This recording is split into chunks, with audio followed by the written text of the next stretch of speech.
Chapter 8. The Rescue. Darkness enveloped him in the cold morning of the graduated chasm he had claimed for his shelter. Its blackness was made deeper by the band of light hitting the edge of the rock above him. The thinner air didn't allow much heat to radiate into the shade, so, blanket clutched tightly around his mouth so as to preserve his warm breath, he made his way into the light to warm himself in the infrared radiance of the sun. Alls basked in the cold sunlight for nearly an hour, letting the heat soak into his jacket and skin, longing for coffee, or anything warm to hold and drink. His aching stomach gradually convinced him to begin looking for a way back. He folded up the foil and tucked it back into his pocket in the bag. He had never had any trouble getting lost in the mountains back home. Even in the deepest valleys with no sunlight, he had an innate sense of direction and could find his way out based on the flow of water or the growth of certain plants. Here he only had turquoise grass and regolith. Even the magnetic poles were different, so he couldn't trust some subconscious instinct to point him in any one direction. He just had to pick a direction and begin walking, hoping that he would cross the tracks of one of the Manisae machines and follow it back to the city. A few hours later, he began to hear the woof-woof of one of the low-flying Manisae planes. Looking up, he started waving as it approached him.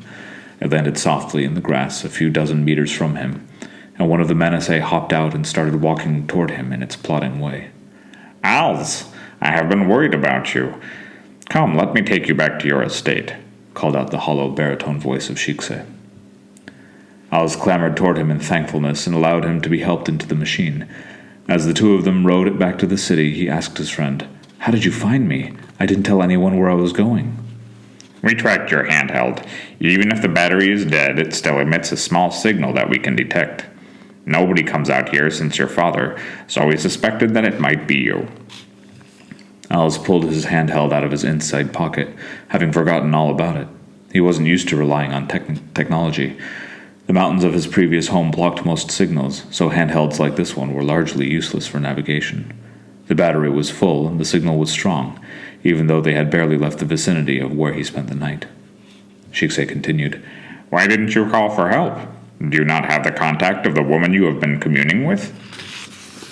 "I didn't think of it, actually, and I don't think I ever asked for her ID to call her, though.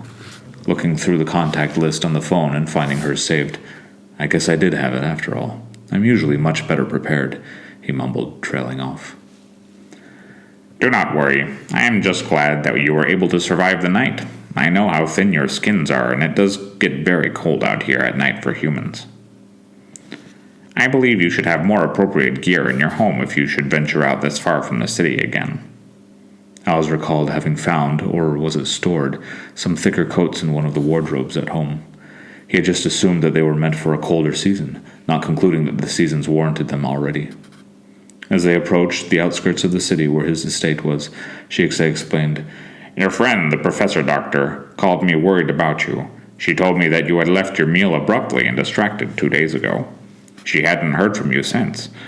I told her that you had taken up your father's estate and that she should wait for me to bring you there."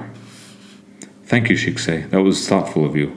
Al started to say something about how his relationship with Rez wasn't like that, and that he would prefer to be alone, but he stopped himself short of the explanation and accepted the generosity that his friend had shown him.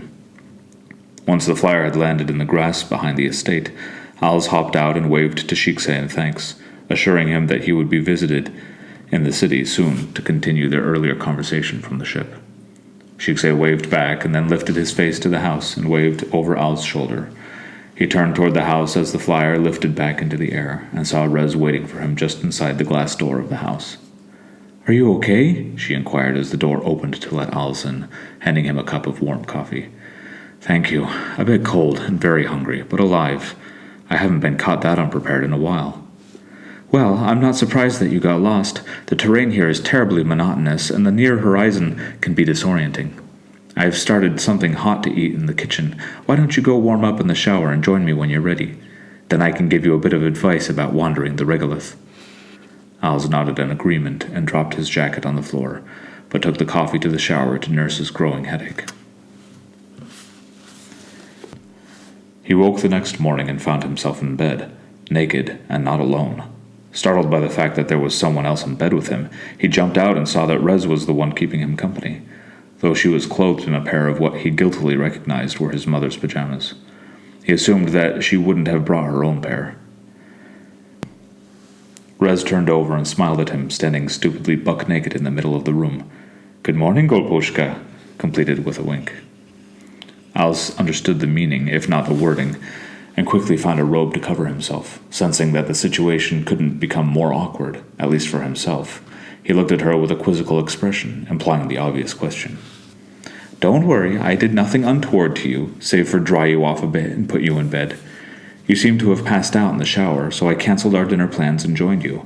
I'm sorry that I didn't dress you. I'm not your mother, and it's actually quite difficult to dress a full-grown, unconscious man.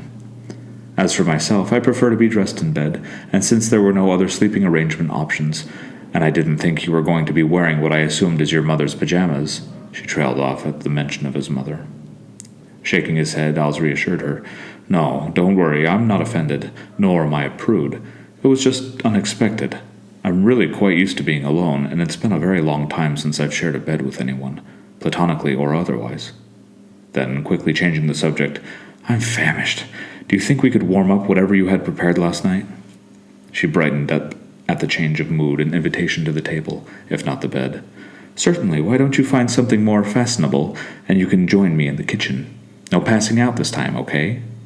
"Sure thing," he smiled as she walked past him completely innocently.